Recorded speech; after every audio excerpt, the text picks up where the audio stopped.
அனைவருக்கும் வணக்கம். இன்றைக்கி நம்ம இந்திய குரலுடைய அறிவும் தெளிவும் நிகழ்ச்சி மூலமாக அறியவும் தெளிவும் போகிறது என்னென்னா, ஒரு குழந்தையை சிறு வயதிலிருந்து எப்படி வளர்க்கக்கூடாது என்கிறதும் மட்டுமில்ல, எந்த உயிரினமாக இருந்தாலும் எந்த மனித இனமாக இருந்தாலும் யாரையும் சாதாரணமாக நினைக்கக்கூடாது, நம்ம எவ்வளோ பெரிய ஆளாக இருந்தாலுங்கிற ரெண்டு கோணத்தில் ரெண்டு நபர்களுடைய தவறுகளை பற்றி தான் நம்ம இன்றைக்கி பார்க்க போகிறோம்.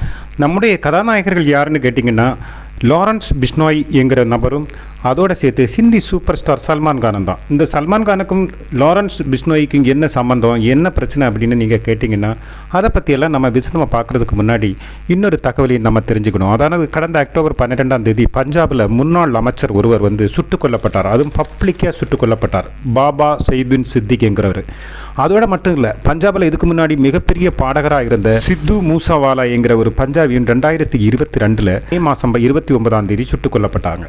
அதுவும் மிக பிரபலமாக பேசப்பட்டது. இந்த இரண்டு கொலைகளும் செஞ்சது யாருன்னு கேட்டால், இதே லாரன்ஸ் பிஷ்னாயோடைய டீம் தான் அப்படின்னு சொல்கிறாங்க. அதாவது லாரன்ஸ் பிஷ்னாய்ங்கிறது ஒரு தனிப்பட்ட நபர் கிடையாது, மிகப்பெரிய ஒரு ரவுடி கும்பலுடைய தலைவன் அப்படின்னு சொல்கிறாங்க. இவர் இந்த பிரச்சனையில தான் பிரபலம் ஆனாரான்னு கேட்டால் இல்லை. இவர் ஹிந்தி சூப்பர் ஸ்டார்னு சொல்லப்படுகிற சல்மான் கானை சுட்டு கொல்லாமல் விடமாட்டேன் அப்படின்னு சவால் விட்டுக்கிட்டு திரிகிற நபர்ங்கிறதும் மிக முக்கியமானது. இவர் ஏன் சல்மான் கானை சுட்டு கொல்லணும் அப்படின்னு சொல்லிட்டு இப்படி அலைகிறார் அப்படின்னு கேட்டிங்கன்னா, அதுவும் மிகப்பெரிய சுமராசியமான ஒரு விஷயம்.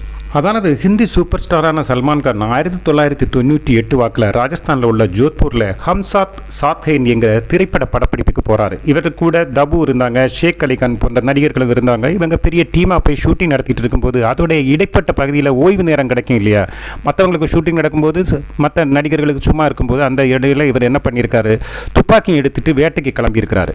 இவருக்கு துப்பாக்கிக்கு லைசன்ஸ் இருக்கிறதாகவும் சொல்கிறாங்க. இவர் லைசன்ஸும் எடுத்துகிட்டு போயிட்டு அங்கே போய் அனுமதிக்கப்பட்ட விலங்குகளையோ பகுதிகளிலேயோ வேட்டையாடினா பரவாயில்ல. இவர் என்ன பண்ணியிருக்காருன்னா, மிக ரேரும் அதை அழிஞ்சிட்டு இருக்கிற இனமான பிளாக் பேக்ங்கிற ஒரு மான் வகையை தான் இவர் ஷூட் பண்ணி கொண்டு இருக்காரு. அதுவும் முதல் நாள் 2 மானை கொண்டிருக்காரு, 2வது நாள் 1 மானை கொண்டிருக்காரு.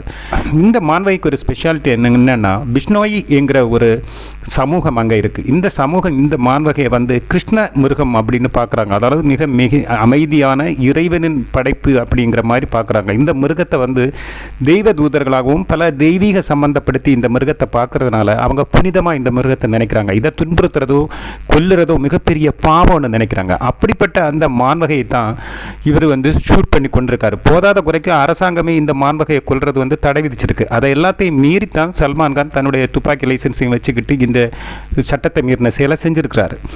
அந்த டைமில் அந்த பிஷ்னோய் பேசு பொருளாக்கி இந்திய அளவில் இது ஒரு பெரிய பேசு பொருளாக இருந்தது. சல்மான் கான் மேலே கோர்ட்டில் வழக்கும் தொடுத்தாங்க. அது டிஸ்ட்ரிக்ட் கோர்ட்டில் வழக்கு தொடுத்து கடைசியில் டிஸ்ட்ரிக்ட் கோர்ட் இது சல்மான் கான் செஞ்சது மிகப்பெரிய தப்பு அப்படின்னு தெரிஞ்சதுக்கப்புறம் சல்மான் கானுக்கு 5 வருட சிறை தண்டனையும் 25,000 ரூபாய் அபராதமும் விதித்தாங்க. அதுக்கப்புறம் இவர் உடனே என்ன பண்ணார், பணமும் பக்கபலம் எல்லாம் இருக்கிறவங்க சும்மா விடுவாங்களா, அதுக்கு உடனே என்ன பண்ணாங்க, இவங்க செக்ஷன் கோர்ட்லேருந்து டிஸ்ட்ரிக்ட் கோர்ட்டுக்கு போய் டிஸ்ட்ரிக்ட் கோர்ட்லேருந்து ஹை கோர்ட்டுக்கு ஹை கோர்ட்டில் இருந்து மறுபடியும் சுப்ரீம் கோர்ட்டுக்கு போய் இப்படி மாறி மாறி போய் மறுபடியும் அது சுப்ரீம் கோர்ட் என்ன பண்ணிச்சு, இது சம்பவம் நடந்த மாநிலத்திலேயே இந்த கேஸ் வழக்கு நடக்கட்டும் அப்படின்னு சொல்லிட்டு மறுபடியும் ராஜஸ்தானுக்கு இந்த கேஸ் திருப்பி இப்போவும் இந்த கேஸ் நடந்துட்டுருக்கு. இந்த கேஸ் இன்னும் முடிவுக்கு வரல. இவர் மிகப்பெரிய பிரபலமான வக்கீல்களையும் கோடிக்கணக்கான ரூபாய்களையும் எல்லாம் எரிஞ்சு கேஸ் இப்போவும் நடத்திட்டு இருக்கிறாங்க. அவருக்கு கீழ்கோடு, அதாவது இதில் ஒரு சுவராசியம் என்னடான்னா, செக்ஷன் கோடு இவருக்கு கொடுத்த தண்டனையை மாவட்ட நீதிமன்றமும் ஒத்துக்கிட்டுச்சு, மாநில நீதிமன்றமும் ஒத்துக்கிட்டுச்சு. அப்போ அந்த வகையில் இவர் இந்த தண்டனை அனுபவிக்க வேண்டியவர். ஆனால் மாநில நீதிமன்றம் என்ன பண்ணிச்சுன்னா, இவர் மேல்முறையீடு செய்யட்டும், சுப்ரீம் கோர்ட்டில் இருந்து அடுத்து இவர் மேல்முறையீடு செய்து அதில் ஒரு தீர்ப்பு வர்ற வரைக்கும் இவருக்கு ஜெயிலுக்கு போக வேண்டிய அவசியம் இல்லை அப்படிங்கிற மாதிரி இவருக்கு ஒரு தீர்ப்பு கொடுத்ததுனால இவர் இன்னைக்கு பெயில்ல வெளியில இருக்கிறாரு. அதுக்கு சல்மான் கானுக்கு சாதகமாக வாதாடின என்னதுன்னா, சல்மான் கான் சுட்டு தான் அந்த மான்கள் இறந்தது மாதிரி யாரும் பார்க்கல, செத்து கிடந்ததைத்தான் பார்த்தாங்க என்கிற மாதிரி ஒரு சந்தேகத்தையும் உருவாக்கி வச்சாங்க. ஆனால் அந்த சுப்ரீம் கோர்ட் என்ன பண்ணிச்சு, மறுபடியும் நீங்கள் அந்த மாநிலத்தில் உள்ள ஹைகோர்ட்லேயே நீங்கள் இதை விசாரித்து முடிவுக்கு கொண்டு வாங்கன்னு அனுப்பி வச்சதுனால கேஸ் இன்னைக்கு நடக்கிறதுனால சல்மான் கான் இன்னைக்கு வரைக்கும் ஜெயிலுக்கு போகலை. அந்த பெயில் ஒன்று கொடுத்துருக்காங்க இல்லையா, இவர் இன்னைக்கு வெயிட் பண்ணுறதா இன்னைக்கு சொல்கிறாங்க. இந்த அந்த பிஷ்னோய் சமூகத்தை சேர்ந்தவன் தான் இந்த லாரன்ஸ் பிஷ்னோய். இவர் இந்த சல்மான்கான் இந்த மான வெடிவைக்கிற காலகட்டத்தில் இவருடைய வயசு வந்து வெறும் 6 வயசு 6.5 வயசு தான் இருக்குது. அந்த 6.5 வயசுல இருந்து சல்மான்கான் தங்களுடைய மிக பக்திபூர்வமான தெய்வீகமான மிருகத்தை கொன்னாருங்கிற ஒரு இது வந்து இவனுடைய ஆழ்மனதில் பதிஞ்சதோ இல்லை இவங்களுடைய கம்யூனிட்டியோ பெற்றவர்களோ சொல்லி சொல்லி இவங்களை வளர்த்ததோ என்னமோ தெரியல. அந்த நேரத்தில் இருந்து சல்மான்கானை பழிவாங்கணும் என்கிற ஒரு வெறி இவருடைய மனதில் பதிஞ்சதாக சொல்கிறாங்க.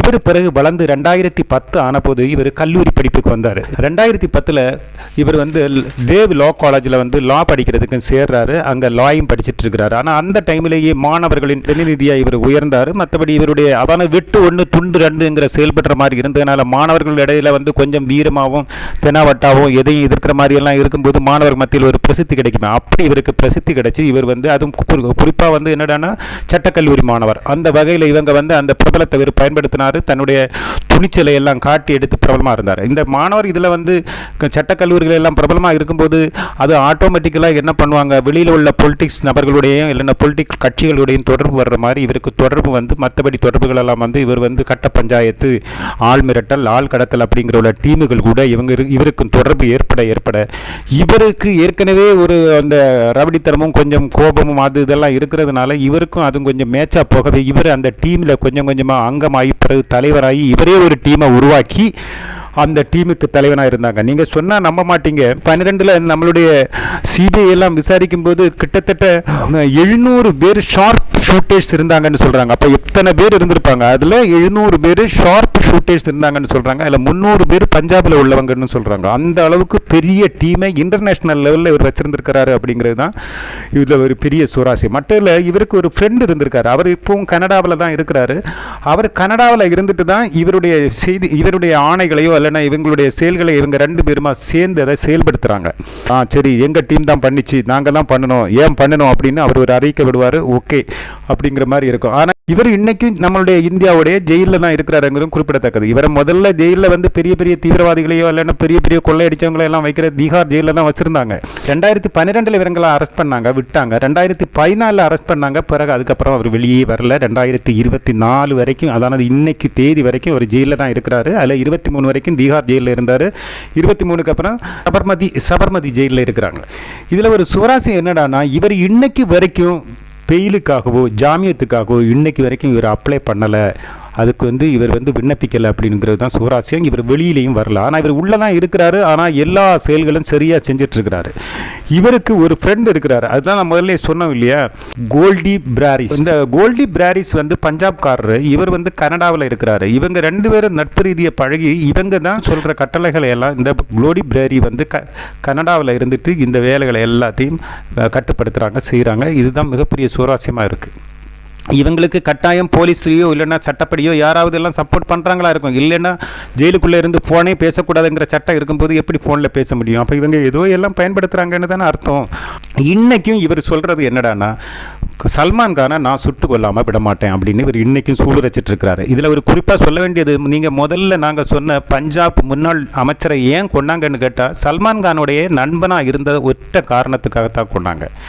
அப்போது சல்மான்கானுடைய நட்பு வட்டங்களை தான் இவர் முதல்ல கொள்கிறாங்க. அது இனி வந்து சல்மான்கானையும் இதே மாதிரி சுட்டு கொள்வேன் அப்படிங்கிறது தான் இவருடைய வைராக்கியமாக இருக்குது, பெரிய பகையாக இருக்குது. இதுக்கு காரணம் என்னென்னு கேட்டிங்கன்னா, அவங்களுடைய பிரிந்தமாக நினைக்கிற அந்த பிஷ்னோய் சமூகத்துடைய பிரிந்தமாக நினைக்கிற இந்த பிளாக் பேக்குங்கிற மிருகத்தை கொன்னது தான் காரணம். அது மனப்பூர்வமாக வேணுமுன்னே செஞ்சார் அப்படின்னு. இப்போ வந்து சல்மான்கானும் பெரிய ஆளா அப்படின்னு கேட்டால் கட்டாயம் சல்மான்கான் பெரிய ஆள், மிகப்பெரிய இன்கம் டேக்ஸ் எல்லாம் அடைக்கிற ஆள். அதனால் அரசே அவருக்கு வந்து போலீஸ் பாதுகாப்பெல்லாம் கொடுத்துருக்கும். மற்றபடி அவருக்கு தனிப்பட்ட பாதுகாப்புகள் இருக்கும், மற்ற தனிப்பட்ட இன்ஃப்ளூயன்ஸ் எல்லாம் இருக்கும். அவர் நினைச்சாலும் சில விஷயங்கள் எல்லாம் நடக்கும். ஒரு காலத்தில் அவர் வந்து இந்தியாவில் சகிப்புத்தன்மைகள் எல்லாம் கொஞ்சம் எல்லாம் செஞ்சார். அந்த காலத்தில் அவருக்கு வெளிநாட்டில் உள்ள சில கண்ட்ரிகள் மூலமாக நிறைய வேர்கள் எல்லாம் அவருக்கு இருந்ததாக சொல்லுவாங்க. இன்றைக்கெல்லாம் நிறைய வேர்களையும் கிளைகளையும் எல்லாம் வெட்டியெல்லாம் வச்சதுனால சல்மான்கானுக்கும் அந்த அளவு பெரிய இது மாதிரி முன்ன மாதிரி உள்ள ஒரு எஃபெக்ட் இருக்கான்னு கேட்டால் அது வந்து ஒரு சந்தேகமாக தான் இருக்கும். இருந்தாலும் சல்மான்கான் இவரை ஒப்பிடும்போது அப்போ சல்மான்கான் வந்து நிறைய படைபலம் இல்லைன்னா ஆள் பலம் எல்லாம் இருக்கக்கூடும். ஆனால் இவரை அழிக்கணும்னு நினச்சா சல்மான்கானாலும் முடியும். ஒருவேளை சல்மான்கான் தன்னை கொன்றக்கூடாதோ இல்லைன்னா தன்னை அழிச்சிடக்கூடாதுங்கிற ஒரு பயத்திலேயே இருக்கலாம். இவர் வந்து ஜெயிலேயே இருக்கிறாரு. இன்றைக்கு வரைக்கும் ஜெயிலில் தான் இருக்கிறாரு. ஜாமியத்தில் வெளியே வரவே இல்லை. அதுதான் தனக்கு சேஃப்னு நினைக்கிறாரோ என்னமோ. ஆனால் சல்மான்கானை போடுவேன்னு மறுபடியும் சொல்லிகிட்டே இருக்கிறாரு, சூடு வச்சிட்டு இருக்கிறாரு, சவால் விடுறாரு. இதில் நம்ம பார்க்க வேண்டிய ஒரு விஷயம் என்னடான்னா, எப்போதுமே நம்ம எவ்வளவு பெரிய ஆள், கோடீஸ்வரன், பணக்காரன் அப்படி இப்படின்னு எல்லாம் இருந்தாலும் மற்றவங்களுடைய உணர்வுகளையும் நம்ம வாழ்கிற நாட்டோடைய சட்டத்திட்டங்களையும் மதிக்கணும். நம்ம என்னட்ட கொஞ்சம் பணம் இருக்குது, எனக்கு ஆள்பலம் இருக்குது, எனக்கு வெளிநாட்டில் எல்லாம் இருக்கிற பெரிய பெரிய கிரிமினல்கள்ட்ட எல்லாம் தொடர்பு இருக்குது, அதனால் நான் என்ன வேணாலும் செஞ்சால் கூட இங்கே உள்ள ஆட்சியாளர்களை ஆட்டி வைக்க என்னால் முடியுங்கிற ஒரு தெனாவட்டில் எல்லாம் நம்ம எதுவும் செய்ய போனால் காலம் மாறும், பல பிரச்சனைகள் வரும். கீழ் சமூகமாக இருந்தாலும் மிதிப்பட்டு இருக்கிறவங்க கூட ஒரு நாள் எணிச்சு நம்மளை மிதிப்பான். அதனால் நமக்கு அது பெரிய பாதிப்பாக வரும் அப்படிங்கிறத வந்து மனசில் வச்சு நம்ம ஒவ்வொருவரும் செயல்பட்டால் தான் அது நல்லது. இல்லைன்னா என்னைக்காவது ஒரு நாள் மிதிப்படுறவன் எந்திரிச்சு நின்று நம்மளை நேருக்கு நேராக நின்று சவால் விடுவோம். அப்படிங்கிறது தான் சல்மான் கானை பொறுத்த வரைக்கும் நமக்கு உணர்கிற ஒரு விஷயம். இனி இந்த லாரன்ஸ் பிஷ்னோயை பற்றி நம்ம பார்க்கும்போது தோன்ற ஒரு விஷயம் என்னடான்னா, ஓகே, எந்த வகையிலையாவது ஒரு பிரச்சனை நடந்துச்சு, அதுக்கு வந்து அரசு இல்லைன்னா வேறு தண்டனை விதிக்குது, இல்லைன்னா அவருக்கு வந்து அதனால் நிறைய பாதிப்பு. சல்மான் கானுக்கெல்லாம் நிறைய வெளிநாட்டில் எல்லாம் அந்த காலகட்டத்தில் எல்லாம் படப்பிடிப்புக்கு கூட போக முடியாமல் நிறைய தடைகளை சந்தித்தார், நிறைய பிரச்சனைகளை சந்தித்தார். மற்றபடி சட்டப்படி உள்ள பல நடவடிக்கைகளுக்கும் உள்ளாக்கப்பட்டுச்சு. அவர் பணபலத்தால் கொஞ்சம் எல்லாம் பிடிச்சு நின்னாலும் இப்போவும் அவர் பெயில் வாங்கிட்டு ஜெயிலுக்கு போகாமல் இருந்தாலும் அவர் பல பாதிப்புகளையும் சட்டப்படி அவர் அனுபவிச்சுட்டு தான் இருந்தார். ஷூட்டிங்கெல்லாம் வெளியிடங்கள் எல்லாம் போக முடியாமல் எல்லாம் பல பிரச்சனைகளை சந்தித்தார். இந்த சின்ன வயசில் இந்த பையன்கிட்ட இவ்வளவு தூரம் உள்ள ஒரு பகை வெறியை இப்படி வளர்த்து எடுக்கிறதும் அது நல்லதல்ல. அவனுடைய வாழ்க்கையே இன்னைக்கு வந்து இதாக இருக்குது. இவனால் கிட்டத்தட்ட ஒரு பெரிய படையே, அதாவது பெரிய ஒரு டீமே இவன் உருவாக்கி வச்சிருக்கிறான். ஆள் கடத்துதல், ஆட்களை மிரட்டுறது, ஆட்களை கொல்றது, கட்ட பஞ்சாயத்து பண்ணுறது, எப்படின்னு நிறைய விஷயங்களை இவங்க இப்படி பண்ணி இதெல்லாம் பண்ணுறதுனால எக்கச்சக்கமாக கொலை வழக்கு, கொலை முயற்சி வழக்கு, கொலை மிரட்டல் வழக்கு, ஆள்கடத்தல் வழக்குன்னு நிறைய வழக்குகள் இந்த ஆள் மேலே இருக்குது, இந்த ஆளுடைய டீம் மேலேயும் இருக்குது. ஆனால் இன்றைக்கி இவங்க எல்லாம் வந்து அரசாங்கத்துக்கு ஒரு அச்சுறுத்தலை தான் இருக்கவும் செய்கிறாங்க. அந்த அளவுக்கு சமூகத்துக்கும் அரசாங்கத்துக்கும் அச்சுறுத்தலாக ஒரு ஆளை, ஒரு குழந்தைய வளர்த்து எடுக்கிறது வந்து ரொம்ப மிக வந்து வருத்தமான ஒரு விஷயம். அதனால் நம்ம ஒரு சின்ன வயசில் ஒரு இன்சிடெண்ட் நடக்குது அப்படிங்கிறதுக்காக நம்மளுடைய குழந்தைகளை வந்து எப்போவுமே கொலை வரியவோ இல்லைன்னா பகையை வந்து வளர்த்தெடுக்கிறது வந்து எவ்வளவு தூரம் நல்லதாக இருக்கும் அப்படிங்கிறது இந்த லாரன்ஸ் பிஷ்னோயோட வாழ்க்கை நமக்கு உணர்த்துது. அதை வந்து நீங்கள் இப்போவும் இந்த வழக்கு வந்து கோர்ட்டில் இருக்குது, கோர்ட்டு இவங்களுக்கு தண்டிக்கலை, ஜெயிலில் போடலைங்கிறதுனால தான் பிஷ்னோய்க்கு கோபம் தீராமல் தொடர்றதாகவும் சொல்கிறாங்க. எதா இருந்தாலும் இன்றைக்கும் சல்மான் கான் அந்த வெடிவெச்ச கேஸ் இன்றைக்கி முடியவும் இல்லை. சல்மான் கானுக்கு கீழ்கோர்ட்டு விதித்த தண்டனையை மேல்கோர்ட்டுகளும் சரி வச்ச போது கூட பல தடவையும் அந்த தண்டனை நிறைவேற்றலை. இப்போ வந்து பெயில் அவர் இருக்கிறார். அதே நேரத்தில் லாரன்ஸ் பிஷ்னோயும் வந்து பெரிய ரவுடி ஆகிறதுக்கும் தயாராகிட்டு இருக்கிறாரு. தாவூத் இப்ராஹிம் மாதிரி, சோட்டா ஷகில் மாதிரி, சோட்டா ராஜன் மாதிரி பெரிய ரவுடி ஆகிறதுக்கும் தயாராகிட்டு இருக்கிறாரு. எதாக இருந்தாலும் நாட்டுக்கு நல்லதல்ல.